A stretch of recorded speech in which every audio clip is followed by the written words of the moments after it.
Bismillah.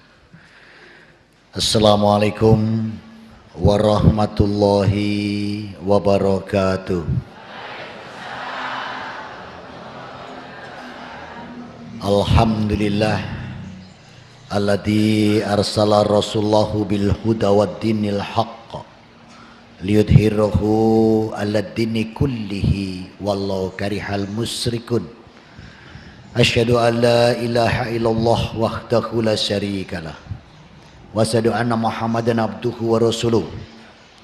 Wassalatu wassalamu ala rasulillah nabiyina Muhammad la nabiyya ba'dah. La haula wala quwata illa billah, amma ba'du.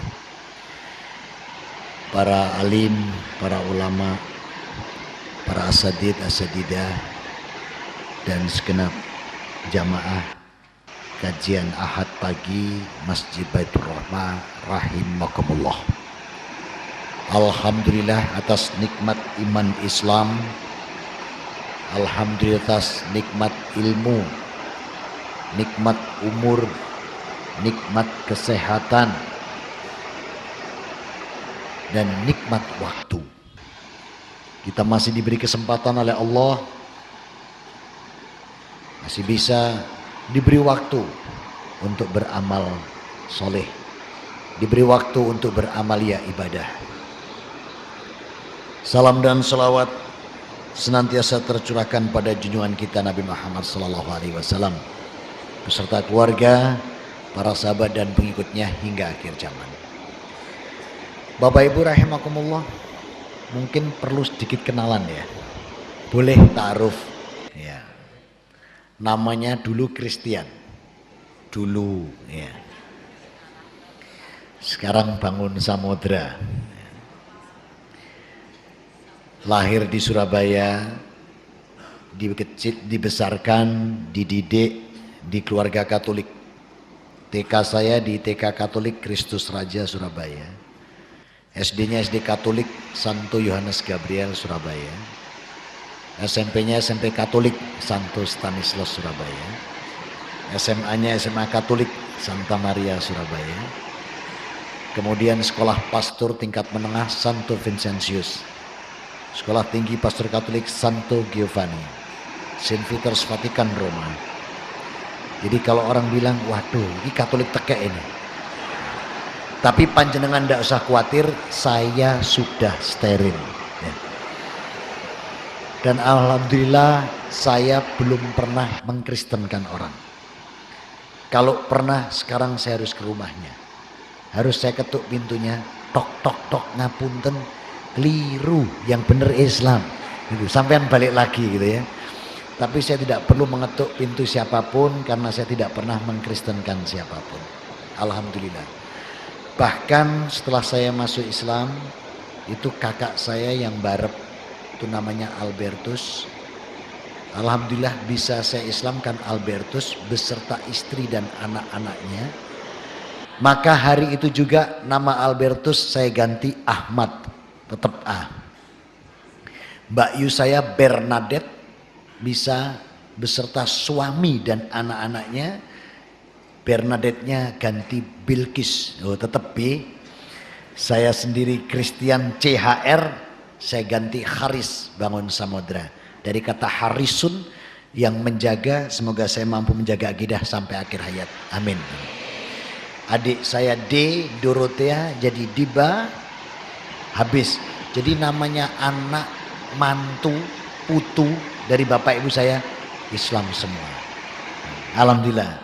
Sekarang ganti saya tanya jenengan, jenengan Islam sudah lama? Ya. Sudah dapat berapa? Loh, belum dapat. Kita tidak boleh egois. Orang Islam tidak boleh egois. Orang Islam itu harus menyampaikan surga. Dalam surat Yusuf surat ke-12 ayat 108. Qul hadisa bali ad'u ilallah ala basiratin wa ana wa taba'ani wa subhanallah wa ma ana minal musyrikin. Inilah, katakanlah, jalan kebenaran Allah. Aku dan pengikut mengajakmu untuk menuju ke hujah Allah yang nyata. Wa subhanallah, maha suci Allah, wa ma'ana minal musyrikin, dan kami bukan orang-orang musyrik. Harus ini ya. Kepada siapa? Siapa saja. Penduduk dunia ini sampai tanggal 30 April tahun 2013 dari data PBB, penduduk dunia ini 7,2 miliar. Dari 7,2 miliar yang punya KTP Islam, punya paspor Islam, punya ID Islam baru 1,3 miliar. Artinya hanya 1/7. Sementara surga luasnya berapa? Seluas langit dan bumi. Bisa kita temui di surat ketiga ayat 133. Wa jannatin arduhas samawati wal ardh. Disiapkan surga seluas langit dan bumi. Juga di surat 47 ayat 21. Aduaka samawati wal ardh. Disiapkan juga seluas langit dan bumi surga itu. Berarti kalau kita ibaratkan bumi itu mungkin seperti ibu jari kita ini, maka orang 7,2 miliar itu seperti pasir. Padahal yang Islam 1,3 miliar. Dari 1,3 miliar yang benar-benar menjalankan syariat agama dengan baik dan benar, paling-paling cuma jamaah pengajian pagi Masjid Baitur Rahmah. Ya mungkin ditambah orang di luar paling banter 300 juta lah mungkin total. Yang 1 miliar itu kalau diajak sholat masih suka titip salam. Ada yang lebih parah dari titip salam. Diajak sholat malah tanya, sholat opo friend katanya. Maghrib berapa rakaat? 3. Oh wis tahu aku, wis budal loh itu lebih nemen. Ya wis tahu wis disi wis gak budal-budal dia. Maka saya khawatir kalau kita tidak mengajak yang lain, saya khawatir nanti jenengan malah tidak kerasan di surga. Soalnya sepi. Maka ajak semua ini untuk mendapatkan surga. Ini tugas kita. Lihat surat ketiga ayat 110. Untum khairun ukhrijat linas wa ta'muna bil ma'rufi wa tanhauna 'anil munkar. Kita dimintakan oleh Allah. Kita ini umat pilihan yang dilahirkan bagi manusia ini untuk mengajak ma'ruf dan mencegah yang mungkar. Ini tugas. Jadi kita tidak boleh tenang-tenang saja, gitu ya. Tapi harus kita. Kenapa saya tidak meneruskan pastor saya? Karena 3 perkara penting. Kalau saya teruskan pastor, 1, amalan saya, orang Jawa bilang, nek terus pastor, amalan ndak ditompo, mati mlebu neraka, urip gak duwe apa-apa. Saya pikir urip pisan nang donya kok jembretnan gitu. Siapa yang mengatakan amalan saya tidak diterima? Allah. Di mana itu Allah sampaikan? Di surat Ibrahim, surat 14 ayat 18. Masalul ladina kafaru birobihim a'malahum karmadistadat biriu fi yaumil asif la ya'diruna mimma kasabu alasai. Perumpamaan orang yang mengingkari bahwa Allah Tuhannya, maka amalannya bagaikan debu yang ditiup angin pada suatu hari yang bertiup angin kencang. La ya'diruna mimma kasabu alasai. Dan amal kebaikannya tidak bisa menolongnya nanti di akhirat. Masya Allah, kalau saya teruskan tidak diterima amal saya. Yang kedua, orang semacam Kristen loh ya, bukan bangun samudra. Jadi Kristen dulu kalau diteruskan, itu kata Allah calon penghuni neraka. Yang Allah sampaikan dalam surat kedua ayat 257. Walladzina kafaru awliyahum mutaghutu yurijunahum minan nur ila dhulumat ulaika ashabun nar hum fiha khalidun. Weh, amalan tidak diterima, mati dicap masuk neraka, terus tidak punya apa-apa. Mohon maaf, kan tidak kawin kalau pastor itu. Jadi tidak punya apa-apa.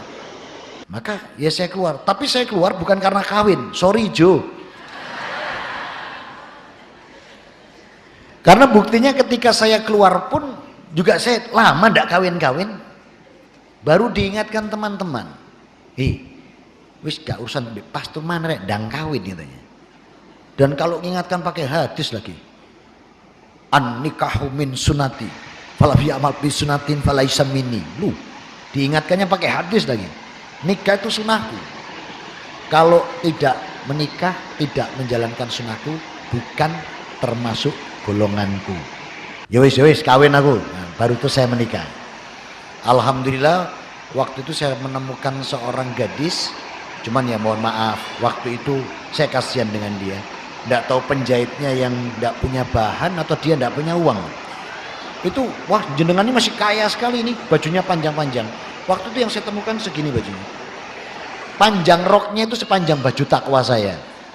Saya bilang ini gadis harus diselamatkan, daripada selamatkan yang lain tak selamatkan sendiri. Alhamdulillah saya bisa menjadikan dia mu'alaf ya. Jadi sama, cuman dia mu'alafnya lain. Kalau saya mu'alaf dari Nasrani, kalau dia mu'alaf dari Jawa ya.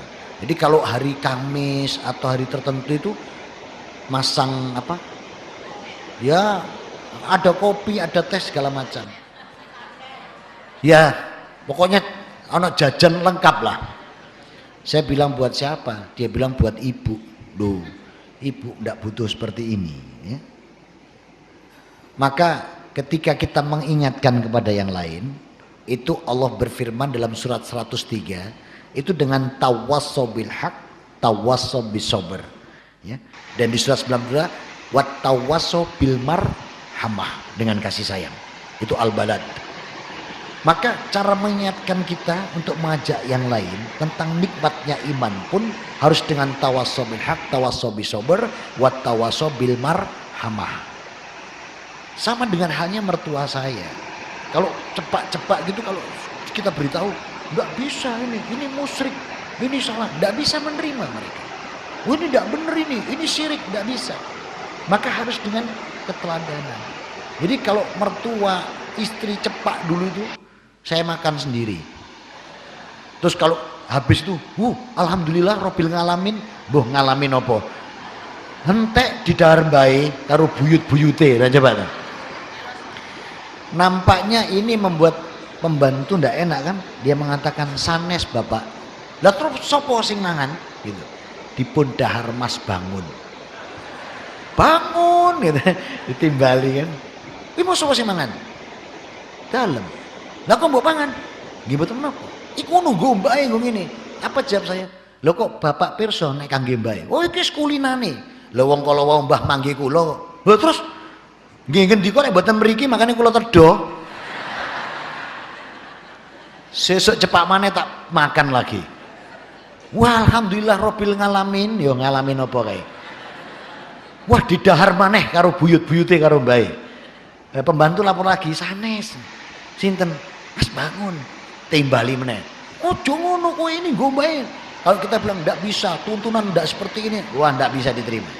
Jawaban saya apa? Lho wong sampun kalau wau dalu lho mangke mriki. Kula ditemoni. Wes ngopo? Ngomong mboten badhe mriki malih.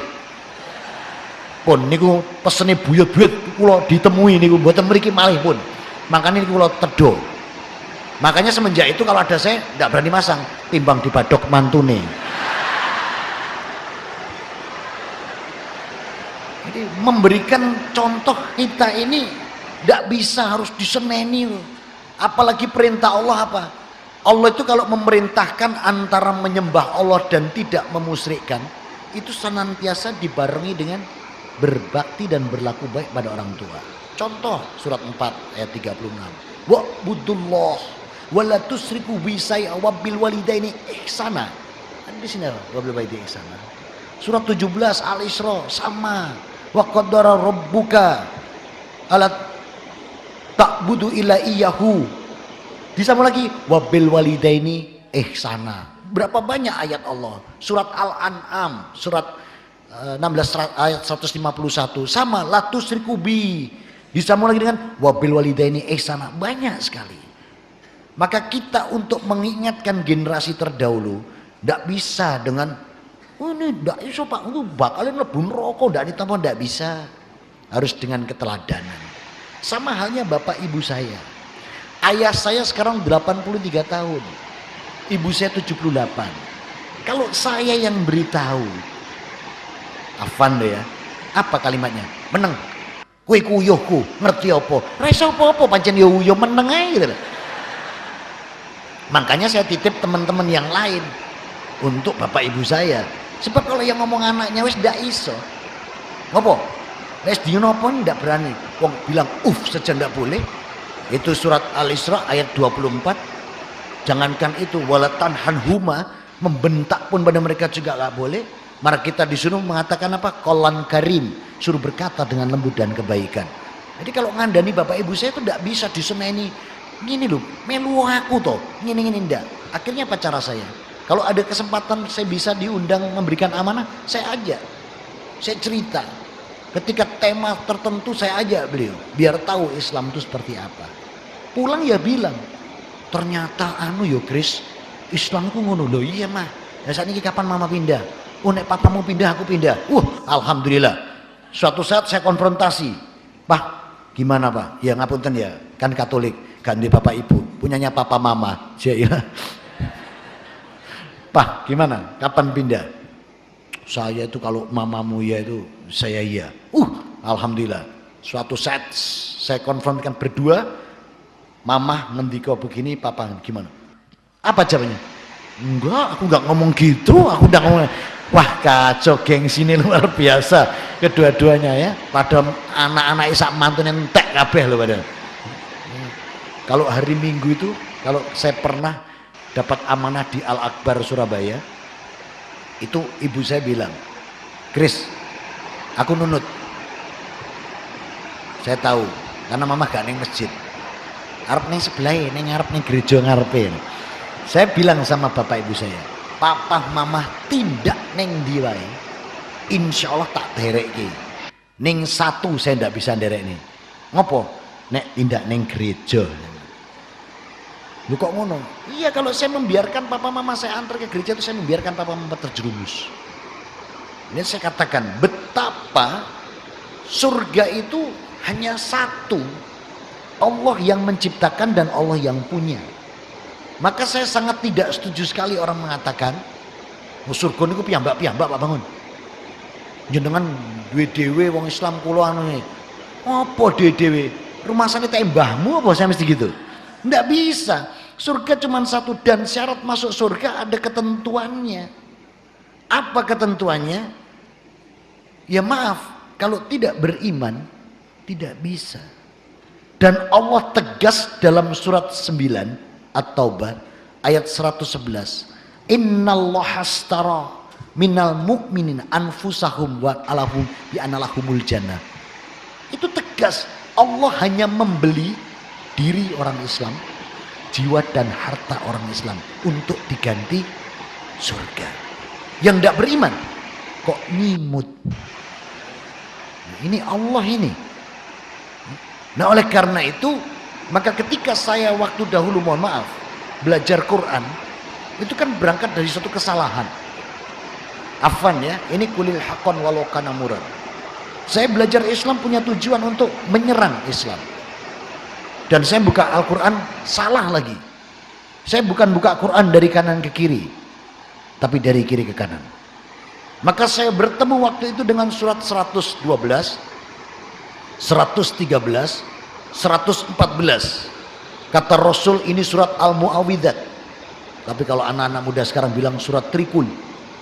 Soalnya ono qul huwallahu ahad, qul a'udzu birabbil falaq sama qul a'udzu birabbin nas. Terkenal surat ini. Saking terkenalnya banyak orang Islam mulai cuwilik ngantek tuwek ya wis telu kuwi sing paling hafal.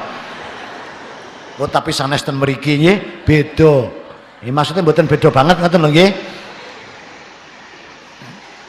Karena luar biasanya ya saya bertemu dengan kalimat yang luar biasa di sudut kiri atas halaman itu. Lam yalid walam yulad walam yakullahu kufuwan ahad. Ia tidak beranak, tidak diperanakkan, dan tiada sesuatu pun menyerupai dia. Natap di otak, tes pertama yang timbul dalam pertanyaan saya, "Loh, terus Yesus melok sopo yang ini?" Karena mohon maaf, beliau saya Tuhan kan. Dengan pernyataan seperti ini melok sopo Tuhan Yesus ini. Maka ketika saya membuka Al-Quran yang salah itu, uskup lewat. Mohon maaf, Uskup Agung Agustus Alonso waktu itu adalah ahli Quran. Jangan dikira. Beliau tafidz 7 juz. Seorang monsinyur.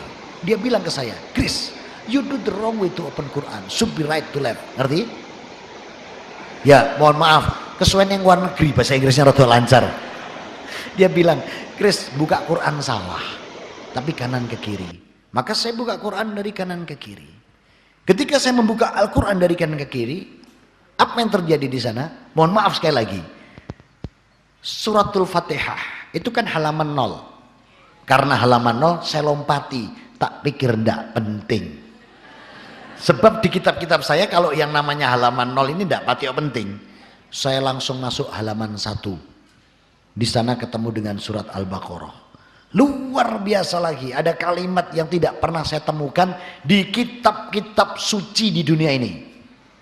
Alif Lam Mim, dzalikal kitabu la raiba fihi hudal lil muttaqin. Kitab yang di dalamnya tidak ada keraguan, petunjuk bagi orang yang bertakwa. Masya Allah. Maaf, saya baca Tripitaka 1 semester, Weda 1 semester, Deuterokanonica, Injil, Alkitab, Talmud, tidak ada yang menyebutkan dalikal kitabu la raiba fihi hudalil muttaqin. Luar biasa ini kitab. Stempelnya itu luar biasa. Yang lainnya. Kemudian mohon maaf, saya tambah jatuh cinta dengan Al-Quran. Karena apa? Ini mohon maaf, ini saya ngomong apa adanya ini. Al-Quran itu Allah kalau memanggil saya, ya Allah, saya dipanggil ya ayuhan nas. Kadang saya dipanggil ya ayyuhalladzina amanu. Begitu saya balik Alkitab saya, wahai anak-anak domba yang hilang. Untung gak menimbek. Kadang dipanggil anak domba yang sesat. Dadak kok koyok tunggale wedhus saya ning kene saya. Tapi elek-elek ini dudu wedhuse lho, penggembalane ngene ya. Ning ya padha mon tunggale wedhus ngoten ngene. Maka saya jatuh cinta dengan Al-Quran. Luar biasa Al-Quran. Kemudian saya senantiasa membandingkan antara Alkitab dengan Al-Quran. Dan luar biasa di sana, banyak perintah yang ada di Alkitab itu saya temukan jawabannya di Al-Quran. Contoh di Matius 16. Ketika di sana dikatakan jangan engkau berhenti di sini, tapi carilah kerajaan Allah. Maaf saya menggunakan Allah karena dari Alkitab. Apabila engkau sudah mencari, ketuklah pintu akan aku bukakan, mintalah akan aku beri. Ya, jadi tidak boleh berhenti. Maka saya katakan juga kepada saudara saya yang non muslim ini, jangan berhenti kalian. Suruh mencari. Dan apa jawabannya? Di surat kelima ayat ketiga, al yauma akmaltu lakum dinakum wa atmamtu alaikum nikmati wa raditu lakumul islam madina. Pada hari ini telah aku sempurnakan Islam sebagai agama bagimu. Wa atmamtu alaikum nikmati, dan aku cukupkan nikmat ini. Artinya tidak butuh lagi syariat baru, tidak butuh lagi nabi baru. Wa raditu lakumul islam madina, dan aku ridhoi Islam ini sebagai agama bagimu. Statusnya ridho. Agama boleh banyak di mata manusia, tapi di mata Allah agama cuma satu. Innad dina indallahil Islam. Agama boleh banyak di mata manusia, tapi satu di mata Allah. Betapa terkejutnya lagi saya ketika bertemu dengan surat Ali Imran di ayat 85. Wa may yabtaghi ghairal islam madina fallay yuqbal minhu wa huwa fil akhiratin minal khasirin. Barang siapa mencari agama selain Islam, tidak akan pernah aku terima. Ini Allah yang berfirman. Wa fil akhirati minal khasirin. Dan kelak di akhirat dia tergolong yang rugi.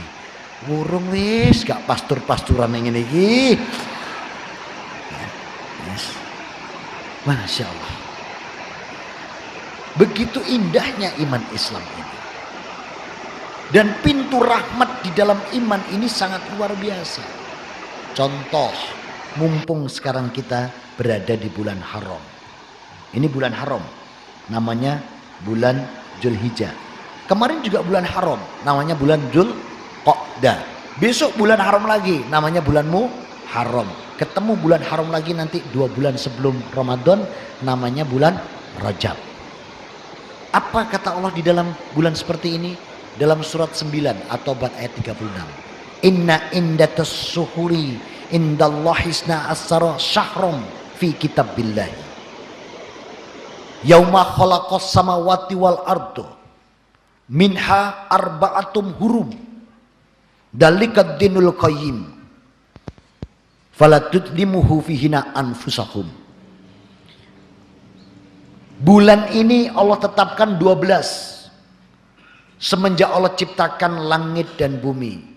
Yauma khalaqas samawati wal ardu minha arba'atum hurum. Ada 4 bulan ini yang aku sebut sebagai bulan haram. Dalikad dinul qayyimu, dan inilah ketetapan agamaku yang lurus. Maka di bulan-bulan haram ini kita diperintahkan oleh Allah untuk apa? Fala yutimuhu fihina anfusahum. Jangan kamu menganiaya dirimu di bulan-bulan haram. Artinya apa? Perkecil kefasikan, perkecil perbuatan dosa, perbanyak amalan. Nah, contoh di bulan ini juga Allah turunkan satu rukun Islam yang disebut rukun haji. Tadi insya Allah dibacakan dengan Ustadz siapa tadi? Ustadz Nasruddin tadi sempat membacakan kan surat ketiga ayat 97. Walillahi 'alan nasi hijjul baiti man istata'a ilaihi sabila. Tadi beliau bacakan kan surat Ali Imran 97. Jadi di bulan ini Allah turunkan satu rukun Islam, berhaji. Dan ini pun juga kewajiban kita. Tadi juga beliau sitirkan juga surat 108. Inna a'tainaka kautsar fasholli lirabbika wanhar. Ya. Jadi beliau sitirkan juga tadi ayat 1 dan 2 dari surat 108. Maka ada nikmat pintu rahmat yang luar biasa ketika seseorang beribadah haji. Disinilah indahnya iman Islam ini tidak didapati di agama lain. Maka orang yang bisa berhaji itu dijanjikan 3 hal. 3 hal janji berdasarkan syariat. Jadi tidak benar orang bilang nek haji kok mulai nggawa malaikat. Satu orang bawa 40, nginep neng omahe 40 dino. Niki nek berangkat suami istri sama anak 3 umpamane, berarti wong 5. Iki nek mulai gorong 200, sumuk untel-untelan neng omah ini. Ternyata buka kitab hadis ndak ketemu gitu loh. Pernyataan bahwa dibawain malaikat itu ndak nemu. Terus apa yang dibawa jamaah haji dari tanah suci itu menjadi sebuah yang berkaromah yang ini juga ndak nemu. Ya mohon maaf, saya itu masuk Islam tahun 97. Sejak saya masuk Islam itu alhamdulillah biiznillah la haula wala quwata illa billah, saya bisa mendapat izin dari Allah bisa membaca hadis.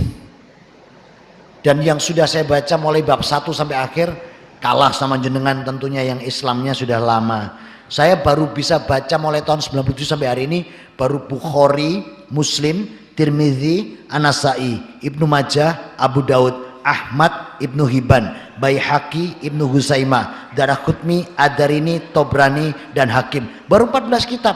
Jenengan sudah 30 lebih ya tentunya ya. Iya. Itu tidak ketemu gitu loh yang aneh-aneh. Makanya saya bersyukur saya dulu ketemu Islam sehingga saya masuk Islam.